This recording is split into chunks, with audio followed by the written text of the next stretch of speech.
The Seattle Kraken defeat the Toronto Maple Leafs 5-2 in a action-packed game. We have so much to talk about coming up on Locked On Kraken. You are Locked On Kraken, your daily podcast on the Seattle Kraken, part of the Locked On Podcast Network, your team every day. Hello, I'm Zane Bagg alongside Glenn Dreyfus. We're both with Davy Jones Locker Room, and welcome to Locked On Kraken, part of the Locked On Podcast Network, now the #1 sports podcast network. And this episode is brought to you by FanDuel. The Seahawks are in the Super Bowl, and new customers, you can bet $5 and get $200 in bonus bets if you win. Glenn, the beloved by everybody, Toronto Maple Leafs, came into Climate Pledge Arena last night, demoralized. They have to turn things around, have lost 5 in a row, and this really seemed to be the game. You got to beat Seattle. They don't. They lose 5-2. The nightmare season continues for the Leafs, but there will be many other podcasts talking about that. But the Kraken, they're rolling. Well, I have to say, after the game, I was listening, or I should say, I was trying to listen to the Leafs players being interviewed. But you remember the Seinfeld low talker? The Leafs players were talking in such hushed tones that I had to lean in, and I still couldn't really hear what they were saying. This was a defeated team. It was a team, as you say, ripe for the taking. And to the Kraken's credit, they took a Matty Beniers scored on the Kraken's first shot, scored 121 into the game. So that kind of set the tone. And even after the Leafs tied, the Kraken come back with 2 goals in half a minute and just skated on from there. And the outcome wasn't really ever in doubt. So good for the Kraken for taking care of business. I think what we've determined is the Kraken are just in the wrong conference, because they have won their last 4 games against Eastern Conference opponents. So maybe Ron Francis can petition the league to get them into the Eastern Conference next year. But they're 4-2 on the homestand, and really their last 4 wins have been by 2 goals or more each. So they're figuring something out. Lane Lambert really has this team playing well and detailed. They are sticking to their systems. They're playing connected hockey, and it has been a really great turnaround after the disastrous Ducks game. But you know what? Even after that game, I had pretty high confidence that they would figure this out. I think that the Kraken this year under Lane Lambert, they're not going to play perfectly. They're not going to have a great game every night, but they don't let things snowball, it seems. At least I should have a caveat. There was that long losing streak, so that did feel like snowballing. But since then, they've been good. They've been good and resilient and figuring things out. And maybe this roller coaster of a season, now we've got another plunge coming, especially who knows after the Olympic break. Things get out of sorts. But for right now, the energy is good. The vibes are good. The crowd's into it. After the Kraken won, the DJ played the Hall & Oates "You Make My Dreams Come True," which was the Toronto Maple Leafs longtime goal song. And it was just such a perfect, like, hey, we won. This is great. Everyone's having a good time. And also something that the Kraken haven't been able to do before, because they've never beaten Toronto at home. Something that people don't know about you, but they've just learned. You are the guru of in-arena music, especially when it comes to goal songs and to victory songs. So when the DJ is sticking it to the other team, it's not getting past you. No, if I wasn't writing about the Kraken, I would. This is honest, goodness true. I'd be running a goal song blog, because I'm just a goal song enthusiast. So, and if Lane Lambert after the game, if there was a 2-word phrase to express what he was most excited about after the game, it would be the transition game. It's actually 3 words, but cut me some slack, okay? Coach, I wanted to talk about that Montour goal, because it started when Matthews tried a wraparound and DeCord stopped him, and it was defense leading to offense. Yeah, it's a good observation by you. I thought Joey made a real good save on a guy who he tried to go far side with it. Matthews, goal scorer, obviously. Joey kicked his leg out there and made a heck of a save for us. And then, for us, we talk about transition, and it's both ways, whether it be from offense to defense if we lose the puck, or from defense to offense when we get the puck. We continue to want to be fast. We continue to try to be fast. We think we're fast, certainly when we're doing that, and I thought our transition game was pretty good. The thing that struck me about that answer was last year under Dan Bylsma, we heard a lot about turning defense into offense, but it was kind of part of this sort of chaotic structure or lack thereof. And it was just like, go, go, go, go, all gas, no brakes. And it didn't really work. Here, it's the same words. And like, oh, we got to turn defense and offense.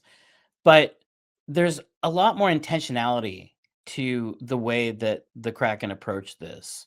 And I really appreciate that he appreciated your question and says a good question. I like that he says that really kind of only to you, right? He doesn't say good question to most people, so I'm just throwing that out there. Thank you. And I'm sure that is the sort of thing that he absolutely loves, because when you play defense first, which is his want, and then you get offense out of that, I think that is like his platonic ideal. They're rainbows and they're like, it's like he's in a meadow, and there are animals everywhere, and like he's in his happy place. Well, it certainly doesn't mean that the defense for the Kraken can't join the rush, because on that game-winning goal, Freddie Gaudreau carries the puck over all three lines. He's underrated in his puck handling ability and his puck rushing ability, but to his right, busting down right wing, is it somebody on the forward line? No, it's Brandon Montour on the wing, taking the pass, and we already know Monty knows what to do with the puck when it's time to shoot, and he put it 5-hole right between Anthony Stolar's pads. So if you do the right things on defense, then you're going to have latitude to come join the rush and play offense as well. And I wonder if some of this is Lane Lambert understanding what the personnel is on his team, and he's learning what the personnel is on the team, and says, okay, you know what? Montour is more valuable when he's allowed to join the rush, right? Because why is he on the roster otherwise? Because I think like you come in and you're like, okay, my default setting is defense, right? Defense, really tight.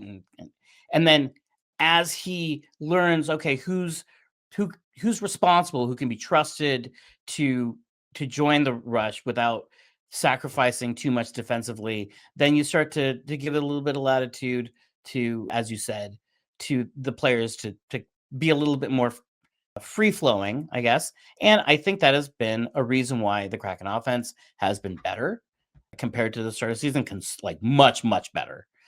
And it's not like they're like, oh man, defense only, that didn't work, so let's try the offense way. It is really an evolution of what Lane Lambert wants to do, and now we're seeing the offense come out of the system that he is trying to implement. It's really cool to watch this evolution over the season, which I don't recall happening in other seasons under new coaches. Well, also, nothing succeeds like success. Coaches can preach all they want about do this and good things will happen, but they actually have to happen. And now they are. The Kraken finished their homestand 4-2-0. They're on the road now for their last 3 games before the Olympic break. And right now, they sit in 3rd place. In other words, playoff position in the Pacific Division. So they're getting rewarded, which is only the best reinforcement you can have.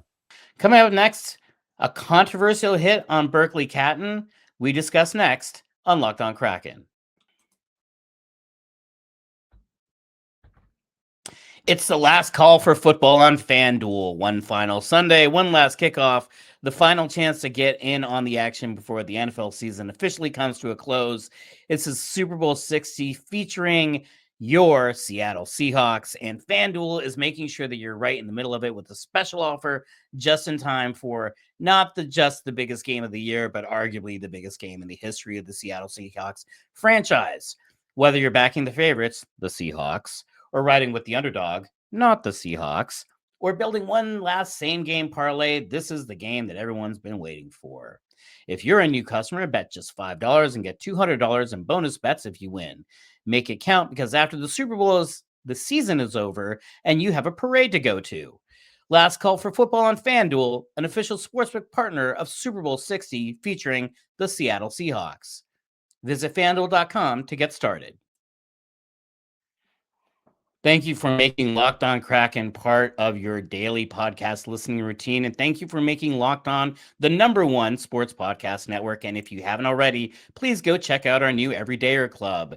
This gives you access to an ad-free audio feed for wherever you get your podcasts, and also an invite to a members-only Locked On Everydayer Club Discord server.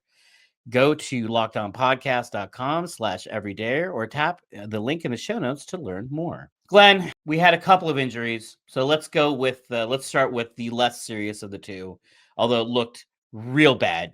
Jaden Schwartz, initially it looked like it was a non-contact injury because it didn't look it was immediately after a hit. He goes down, and I have never, in all of the hundreds of games I've been to it at Climate Pledge Arena, I have never heard it that quiet. Part of that is because during breaks, there's music or there's something going on. And then when play is going on, even when there's nothing actually happening, you can hear skates, and there's this crowd. Jaden Schwartz goes down, and it went absolutely silent. It was really distressing. It was eerie. And thankfully, it didn't seem that bad. Because he did return to the game, but it turned out it was a knee-on-knee hit inadvertent. But when you hear knee-on-knee, that usually is pretty bad because there's not a lot of padding there, and players are hitting each other at high speed. The crowd was still in a raucous mood because it wasn't that long after the Matty Beniers goal that broke the Kraken on top. So everybody's feeling really good. And then on top of that, it was away from the play. So in addition to seeing Schwartz down on the ice and not moving, nobody knew why. So it was a mixture of confusion as well as distress. And he was favoring his right leg as he was helped off the ice. But, he's a hockey player. So he was back before the game ended. I even think he ended up getting on the score sheet with an assist. But the big picture, Jaden Schwartz is one of a number of veteran Kraken whose contract is up at the end of this season. He's making $5.5 million this year. So there's a real question if the Kraken will re-sign him and how much he'll want, and whether he wants to go to a contender. And so then do you keep him or do you move him at the trade deadline? And the reason this is all relevant to this play is, well, if you are thinking about moving him, you certainly don't want him out injured, which kind of makes Jaden Schwartz as a rental off the table. But now that discussion is off the table because he was able to come back and play. The other thing about Jaden Schwartz is he's had an injury history. So when he goes down, you do worry. And he is 33 years old. So good to see that whatever this was, painful, but not an injury that caused him to miss a lot of time. Yeah, Jaden Schwartz with the primary assist he had a shot that didn't score, but led to a long, juicy rebound, and Shane Wright was able to score there. So really nice. Coach Lambert said that he was still kind of favoring things, even though he looked like he was skating fine, because he looked completely fine. So Unfortunately, not looking as fine was Berkly Catton. This was a weird play. And Glenn, I want you to take me through what happened because the reaction to this has been a little surprising to me. This wasn't very long after the Jaden Schwartz down on the ice and the crowd hushed. It happened again. This time everybody saw it because Berkly Catton was leaning over, reaching for the puck. And so his head is down about at Oliver Ekman-Larsson's elbow level.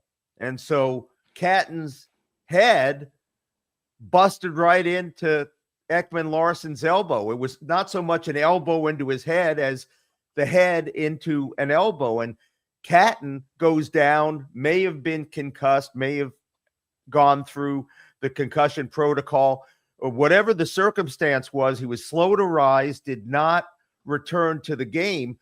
But the controversy that you mentioned, Zame, and I'll let you pick it up, is that some on the press bridge were wondering, was this an illegal hit? There was no penalty called on the play, but was it a dirty play? It wasn't even just that is this a dirty play? But there was also some sentiment that if there's a hit like that, whether it's clean or not, you have to send a message. You have to make sure that people know that you can't fill in the blank here. And the reason why I don't have the ability to finish that sentence is if it's a clean hit, there's no behavior you're disincentivizing. You're like, well, I know that this was a pure accident, but I got to fight you so that you know to not do whatever it was, not play hockey. I don't know. We're fighting. We're just, like I'm just mad, right? And so it's just people are mad. People are mad because they want to take it out on Oliver Ekman-Larsson because they're upset that Berkly Catton got hurt. At least that is my interpretation. I guess I don't want to presume their intentions, but there is a consistent pattern of, in my opinion, reacting too strongly to hits. And so in 2023, during a GM's conference, they looked at fights that occurred after a hit. And what they found was that 89% of the time, a fight happened after a clean hit, and then 21% of the time resulted in an instigator penalty. So, like 9 times out of 10, like truly 9 times out of 10, when someone, you hit my teammates, you're gonna fight them. It's after a clean hit. It reminds me of like in the NFL where a player gets hit cleanly, but they get hit too hard, and they throw the flag for. It's like, well, you just hit it looks bad, and so therefore it's a penalty, even though it's not. If it's kind of the same thing, it's like, well, there was a hit, the player might be injured, or it just looks like a bad hit, and so now you got to fight. And it really does seem like people want the Kraken to go in and jump in and fight and retaliate against Oliver Ekman-Larsson, who, by the way, skated by Berkly Catton immediately after to check over and say, hey, oh my God, are you okay? Like it was clearly there was no ill intent there. And the Kraken didn't respond with a fight because both Brandon Montour and Lane Lambert said they thought it was kind of a clean hit. Absolutely. Lambert called it a hockey play, as in, hey, it's hockey. Players are skating fast. There's not much room. There's going to be contact. Sometimes, unfortunately, players are going to get hurt. But let's listen to Brandon Montour's reaction and the one other player who thought this was a clean hit too, Berkly Catton. Catch was all right. The guy said it was, somewhat, clean. It was just a hard hit. But you don't like to see that. Obviously, you spoke to him a little bit, or I spoke to him a little bit. He thought it was, clean. But obviously we go back. He's got a young family, so checked on his family and, things like that as well. This also was an indication, Zame, reading between the lines, that Montour seemed to indicate that Catton wasn't hurt too badly. I think you have a more optimistic view of that than me. I think that hockey players are, especially hours after the hit or in the immediate aftermath, their first place is going to go up. I hope he's okay. I'm sure he's okay. You know, that's where they're going to be biased. So I don't know. Like, head injuries are scary. Concussions, if that's what this is really scary. It's not like a broken bone where you have a really good sense of how long it's going to heal and it's not going to persist. So I don't know. I hope you're right. I hope he's okay. And I don't think Oliver Ekman-Larsson did anything wrong here. There was clearly no ill intent. And to me, I know that some people don't like this, but I thought that it was appropriate for the Kraken not to respond with fighting after that hit, which there have been other hits in the past where I was like, man, they're not, oh, we're just letting that go. Okay. All right. Right. Like, I'm not saying that sending a message or standing up for your teammates has no place in hockey. Far from it. I just think when it comes after a clean hit, it's a little too much. Look, you don't want a Jared McCann fighting. You don't want a Brandon Montour fighting and then suffering an injury that keeps him out for multiple games. So it's not the Kraken's DNA to really swarm an opponent. And there are times when maybe they should have. This wasn't one of them.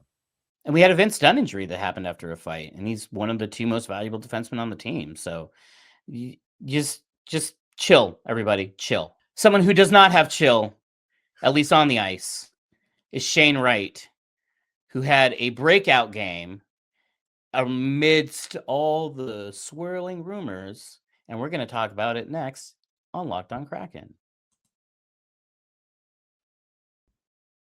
New year, new systems. This is the time when a lot of us look at the messier parts of how we run our business and think there's got to be a better way. And there is. Streamlining your communications is one of the quickest upgrades you can make, and that's why today's episode is brought to you by Quo, spelled Quo, the smarter way to run your business communications. Because when your team's reachable, organized, and communicating in one place, you're not just working cleaner, you're creating more opportunities to connect with customers. Your whole team can call and text from one shared business number so nothing gets missed. It's no surprise Quo is the #1 rated business phone system on G2, trusted by more than 90,000 businesses from solo operators to growing teams. Make this the year where no opportunity and no customer slips away. Try Quo for free, plus get 20% off your first 6 months when you go to quo.com/lockedonnhl. That's QUO.com/lockedonnhl. Quo. No missed calls, no missed customers. There have been rumors about Shane Wright. Things are swirling. Is he going to get traded? Is he unhappy? Does he like his usage?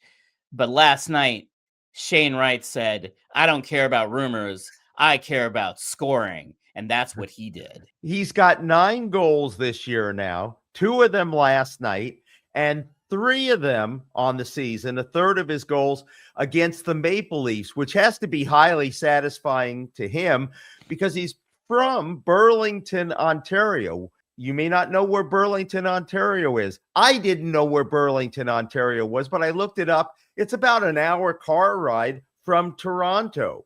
So Toronto's his home big city, and he has made the Leafs pay this year. But up until this game, he had 2 goals in his prior 32 games. So he had as many goals last night as he did in his prior 32 games. And afterward, he talked about it. First one, great play by Schwartzy. Just kind of threw it on net there and got a good bounce in the middle, and I just finished it off. And then second one, Monty made a good read, good stick in the middle, and had a lean to shoot and was able to put in that. Coaches are always telling me shoot a little more. I think I can always, put a few more pucks on net, and yeah, nice to get a couple there. Maybe he is unhappy, but his demeanor doesn't seem like someone who is unhappy. It just seems like someone who likes to go play hockey. And I really liked both of those goals are kind of Johnny on the spot goals. So the first one is a long rebound, and Shane Wright's in the correct position at the appropriate time, and he's able to bury the rebound. And then the second, Toronto turns the puck over, and as he said, Monty gets a stick, but it's really the puck was there, and it was just kind of out there for Shane Wright to collect, and he immediately recognized what was happening and grabbed puck possession and scored. The hallmark when Shane Wright is playing well, the thing that stands out to me is like, oh man, he's really good. That was a high IQ play. And when Shane Wright is on his game, he is really smart and sharp and recognizing things really quickly. And I noticed that last night in particular, he was just really on it, just really sharp, processing very fast. Who knows if the rumors and the media were a motivating force for him? It takes different things to sometimes get players going, but these 2 goals, one on the backhand, one on the forehand, and hockey players have to have a quality, and Shane mentioned it, that in society would be considered a negative, but in hockey they're a necessity, and that is being more selfish. Shane Wright is a center. Centers want to distribute, they want to pass off, they want to be good teammates. But as Shane said, the coaches have told him, you need to shoot more. Don't be afraid to call your own number. And last night he called his own number with excellent results. And one other fact, Zane, he played 15:41 of ice time. And I checked, he's exceeded 15 minutes of ice time. This was only the 11th time in the 53 games that he's played that he's had north of 15 minutes of ice time. So there's been some question, has he been utilized right? Does he have a right to grumble a little bit that he's not given enough chance to show the skills that he obviously has? So it's a chicken and the egg thing. If he plays better, he'll get more ice time. If he gets more ice time, he'll play better. But for whatever reason, both were working in the Kraken's favor against the Leafs. I do not understand why he has not gotten more ice time. This is my perpetual state of life the last few years. And even though he does not seem disgruntled, it would be totally understandable if he was disgruntled about his usage. Being a third C behind 2 centers, and one of them who, is on the team for the next 6 years and isn't going anywhere. And so that's before the contract extension.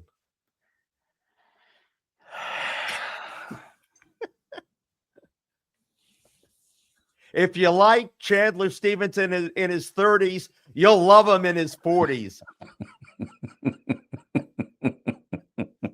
I was having a good day. I woke up, I got enough sleep. I was excited to do a podcast, and then you ruined it, Glenn. Sorry. All right, make Shane the 2C, okay? I know you're on board with that. Let's see how Maddie and Shane can do. They both scored in a game. That's the Kraken future that we want. Maddie with a goal, Shane with 2 goals. That's a Kraken future we could all get behind.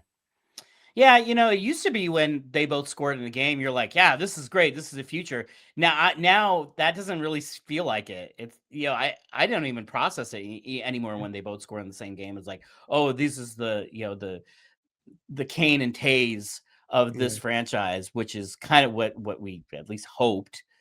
Second and fourth overall picks, and hasn't played out that way for many reasons that we'll get into, I'm sure, in future episodes, because there's so much going on with that situation.